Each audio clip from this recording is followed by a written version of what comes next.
پڑھنے میں لطف آتا ہے، اسے کیف حاصل ہوتا ہے۔ قرآن مجید کے اندر غنا ہے، آپ کو معلوم ہے حضور نے تاکید کی ہے، من لم یتغن بالقرآن فلیس منا، اتنی شدید وعید، جو شخص قرآن مجید کو اچھے سے اچھے غنا کے انداز میں پڑھنے کی کوشش نہیں کرتا وہ ہم میں سے نہیں ہے۔ فرمایا زین القرآن باصواتکم، اگر اللہ نے تمہیں اچھی آواز دی ہے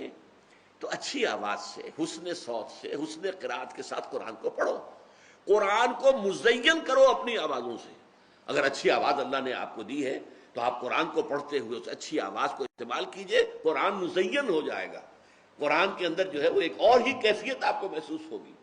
اور یہ جو دنیا کے اندر کہا جاتا ہے کہ موسیقی جو ہے روح کی غذا ہے، تو واقعہ یہ ہے کہ عام موسیقی جو دنیا میں ہو رہی ہے اور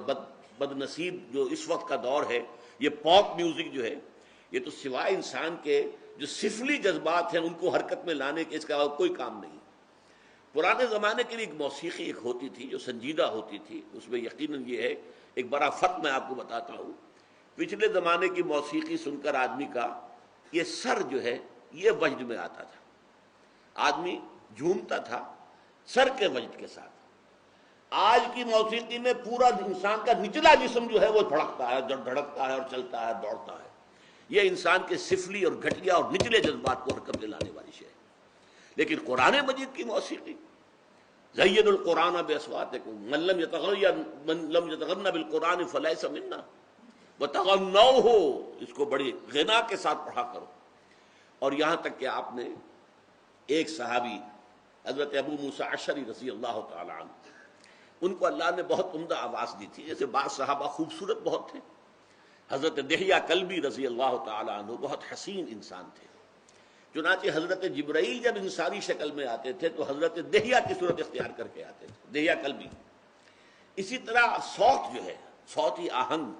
اور اچھی آواز، یہ اللہ تعالیٰ نے حضرت ابو موسیٰ اشعری کو عطا فرمائی تھی۔ تو ایک مرتبہ حضور رات کو گشت پر تھے، آپ نے دیکھا حضرت ابو موسیٰ اشعری کے مکان کے قریب سے، مکان کیا ہوتا تھا، حجرے ہوتے تھے چھوٹے چھوٹے سے، وہاں یہ تھوڑا ہی تھا کہ اب یہ اتنا بڑا باہر کا کمپاؤنڈ ہے، پھر اس کے اندر جو ہے وہ کوئی ڈیوڑی آئے گی، پھر چھوٹے چھوٹے حجرے تھے۔ تو حضور حضرت ابو موسیٰ اشعری کے حجرے کے بعد کھڑے ہو کر قرآن سنتے رہے۔ وہ قرآن پڑھ رہے تھے رات کو تہجد میں، اور جس کیفیت کے ساتھ پڑھ رہے تھے تو حضور کافی دیر تک کھڑے ہو کر سنتے رہے۔ پھر اگلی صبح فجر میں جب ملاقات ہوئی تو حضور نے تحسین فرمائی، یا ابا موسیٰ انک قد اوتیت مزمارا من مزامیر آل داود، اے ابو موسیٰ اشعری، آپ کو تو اللہ نے آل داود کے سازوں میں سے ایک ساز عطا کیا ہے۔ حضرت داؤد علیہ السلام کو اللہ تعالیٰ نے لحن داؤدی مشہور ہے، بہت اچھی آواز، حسین آواز دی تھی۔ وہ جب تہجد کے اوقات میں، اور جس کو ہم کہتے ہیں small hours of the morning, یہ صبح کے 3 بجے 4 بجے 2 بجے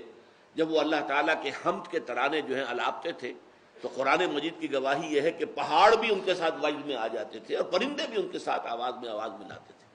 یہ تاثیر تھی لحن داؤدی کی حضرت داؤد علیہ السلام کے پڑھنے میں۔ تو حضور نے فرمایا جیسے اللہ تعالیٰ نے حضرت داؤد کے گلے میں ایک ساز رکھ دیا تھا، وہ ساز کوئی باہر کا ساز نہیں ہے بلکہ وہ گلے کے اندر ساز ہے جو اللہ تعالیٰ نے بہترین آواز دی ہے، خوبصورت آواز دی ہے، ایک غنا والی جو ہے غنائی آواز دی ہے۔ تو جیسا اللہ تعالیٰ نے یہ مزمار عطا کیے تھے آل داؤد کو، اے ابو موسیٰ تمہیں بھی اللہ نے انک قد اوتیت مزمارا من مزامیر آل داود، آل داود کے سازوں میں سے ایک ساز اللہ نے عطا کر دیا۔ تو یہ چیزیں جو ہیں جیسا کہ میں نے عرض کیا کہ ابتدائی جو صورتیں ہیں ان میں یہ بہت نمایاں ہے، یہ آہنگ اور یہ تیز فلو اور ایک خاص جو ہے صوتی اس کا اثر ہے اس کے اندر۔ اور میں نے تو آپ کو اپنا تجربہ بتایا ہے کہ بعض صورتوں سے مجھے کچھ ایک طرح سے آج میں سوچتا ہوں تو کہتے ہوئے بھی مجھے ڈر لگتا ہے، لیکن یہ کہ کیفیت تھی مجھ پر یہ کہ مجھے کچھ بوجھ سا تھا، انقباس ہوتا تھا۔ سورہ رحمان، سورہ واقعہ اور سورہ دہر، جس میں یہ زیادہ ذکر ہے جنت کی نعمتوں کا اور یہ حور اور غلمان اور شرابیں اور فلاں اور فلاں اور فلاں اور میوے اور پھل اور یہ اور وہ اور دودھ کی نہریں اور شہد کی نہریں، یہ جو ہے افراطی تھی۔ یہ تو ہمارے جو دنیا دار لوگ ہیں ان کی دلچسپی کی چیزیں ہیں، روحانیت سے ان چیزوں کا کیا سروکار ہے؟ تو طبیعت میں ایک طرح کا ایک حجاب سا تھا ان صورتوں سے۔